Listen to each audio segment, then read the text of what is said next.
Super Woden GP reminds me heavily of my early 90s childhood, when I had my Master System and my Mega Drive, and the racing games that I played on them were isometric, looking from a top-down perspective but from a fixed camera angle. And so with those games you would drive away from the camera and towards it, and obviously the steering would flip depending on which direction you were driving. This is second nature to me, but some people in nowadays might get a bit crossed up with that. But it evokes a specific Arcadian atmosphere for me that I absolutely love Super Woden GP diving into. It's a chunky game, it's got all of the things that 90s gaming was great at, but also some of the things it was less great at, kind of recreated in a painstaking love letter, basically, to the genre. And whilst it might take a little bit of getting used to initially, I think I want to urge everyone to persevere through it, because after you get through the initial 20 to 30 minutes of grind and difficulty curve, Super Woden GP is an absolute blast to play. The game has two separate types of racing. Rally racing, where you've got point to point in single stages going around a specific track in a certain time limit, and then you've got circuit racing, and with those you've got up to 11 AI and then 1 to 4 players playing the race as you go through. The main time that you'll spend with the game will be in the career mode, and this plays out kind of similar, I guess, to a Gran Turismo style experience. You have 6 different manufacturers. They're made up in the game but blatantly rip off real world ones. And inside these you've got a variety of different cars. There's over 70. Now they're split into PP points, and that is down to their handling, their grip and their speed. And they then fall into categories of ranks as you go through. So the E-cars are the slowest ones, they're compact cars, little minis, that kind of stuff. And as you go up the ranks, the more expensive the car becomes, essentially the more powerful it becomes, and then the less grip it has, so that they start to really handle like beasts. And what you'll be doing is unlocking various different events throughout your career. And they are split into simple one-off races or a couple of like weekend events, as they call them. Then you've got championships, which are several tracks with points being scored across the championship. Endurance races, which are longer races with time and day and night and weather cycles involved in them, which is great to have on a game like this. And then you've got the rally stages as well, which are single stages, point-to-point racing against the clock. You'll be working your way through these. Some of them, in fact all of them, will have a PP limit or a group car selection, so you need to grind out earning cash so that you can then buy the correct cars to get through the stages. Getting through those stages and doing well, if you come in the top 3, you'll unlock 1, 2 or 3 stars, and then that will allow you to progress further and further. The kind of goodness with this style of a career is that you've got 4 different modes that you can kind of play around in between. So if you get bored of one discipline, you can switch to the next. And so as they kind of unlocking little clusters, it gives you the opportunity to change up the style of what you're playing as. Events can also be replayed to gain additional stars that you've missed first time round, but crucially the cash, so that you can then continue buying all of these like 70 odd cars. The cars do all handle differently, and even inside certain classes, some are more power hungry, some are more grippier, and so you play to your strengths. The big thing though with Super Woden GP, and I'm sorry it's taken me nearly 4 minutes to get to it, is the handling, because it is really stylised. The best way I can describe it is if you've got a dog that has seen a cat in one direction and then quickly seen a cat in the other direction and like pulls you and yanks you with your on the lead and throws you from one direction. It's skiddy and it doesn't have much grip, but it's really on the nose with when it turns around. So you have like a really immediate snap into the corner and then a long drift that flies out after. And this is really tricky to understand, and this is where my first kind of half an hour of the game, I was just like, I'm not getting it, and then all of a sudden it just clicks, and I was having a whale of a time from then on.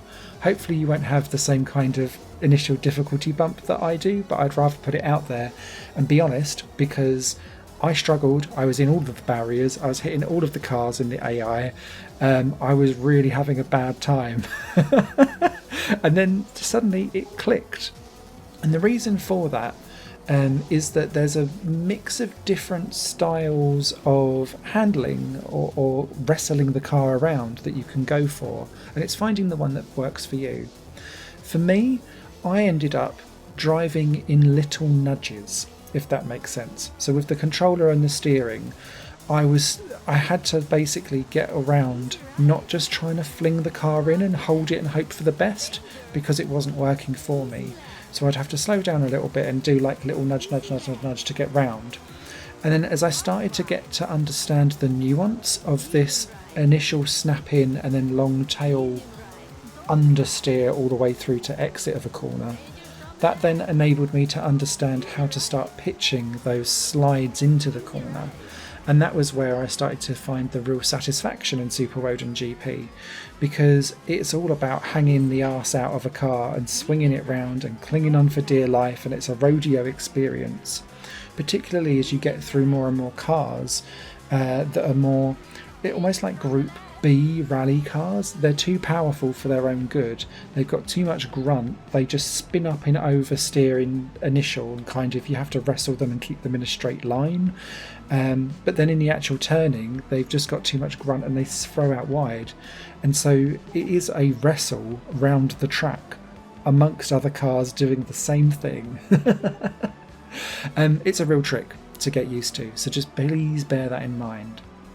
Once it clicks though, this game is a blast to play and great fun. Each track has an online leaderboard, so you can sync up asynchronously, I guess, with other players to see how they're doing against you. And there's also like a special event which has fixed conditions that I'm sure will rotate around, where you can race against everyone in a specific event and see where you stack up on the leaderboards there. When it comes to local playing, you'll be diving into free race mode. And from there, the cute thing with this is that regardless of how many human players you've got, you'll always have up to 11 AI. So in theory, you can have 15 cars going around some of these tracks, and that will cause plenty of chaos, let me tell you. Especially because cars do suffer from damage. It doesn't necessarily hamper your performance of your cars, but you will just explode at the end if you take too much damage, and that'll be the end of your race. The damage also gets significantly more important, particularly on endurance races, but as you go up the ranks, it's about speed and collision dependency. So if you absolutely tank into someone and you're in an S rank car, you're going to wipe out a good half of your damage chunk immediately, whereas if you're battling around with some E ranked minis, those kind of smacks do way less damage. There's a couple of things from an isometric perspective that's also just comes as part of the territory, I guess, from being an isometric racing game. Some of the objects do get in the way, particularly with rally stages. There's lots of trees everywhere, and they purposely block your view, and it's almost like some of the rally stages are designed to do that for you. But one of the odd difficulty increases as you go through the career mode is that the game likes to put down tunnels down straights where they didn't used to be. And so these tunnels kind of encroach in on the road, and with the isometric kind of way of driving around, sometimes you misjudge where you think you are versus an object. And I found this particularly with tunnels. So what you would end up doing is clouting a wall that you didn't think that you were going to clout. So you start to, in the end, think about driving down the middle of roads rather than at the edge of them, which sometimes puts you out of position for taking corners in their best possible racing line, but it's about safety. And that's just an inherent thing with isometric racing. Outside of that, I really enjoyed the fact that the weather is changeable, but it does very little to the actual car handling itself. What I found more of a challenge is actually when it's going from day to night, because then you have to stick on your headlights, everything gets dark, and it's the visual and the speed, and the fact that all of the circuits are narrow means that you have to be on your toes way more during the night, as you would do in normal night racing. It evokes that really well. It's more the visual challenge of all of the rain and thunderstorm going on that keeps you on your toes, rather than the changes of the handling itself. So perhaps there could be, if there's future patches coming, a bit more of a stepped change between dry racing and wet racing. The other things that I just wanted to mention very briefly are that although you can buy lots and lots of cars and they've got a variety of different paint options, you can't completely paint and customize those liveries. It's just a choice of what is available out of the box. You can clean them in a button mashing mini game, but I didn't notice any difference, if I'm perfectly honest. I just thought it was fun to have. And a shout out as well to the 90s synthwave arcade soundtrack. Two composers, Franiku Music and Incognito DeVito, do a fine job bringing home that kind of Sega Park vibe, which is, I used to have a Sega Park that was local to me, where I live in Essex in the UK, so that is my arcade vibes and jam, and the soundtrack does a great job of evoking that nostalgia, as does the graphics, and there's a variety of different graphical filters that you can add on too, should you want to go back in time.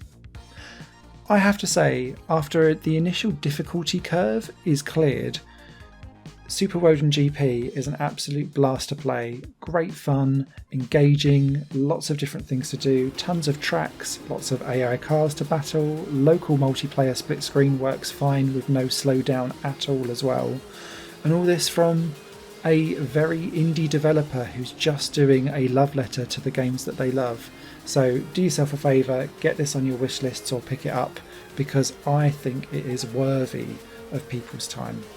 A written review will be over on higherplanegames.com this Sunday.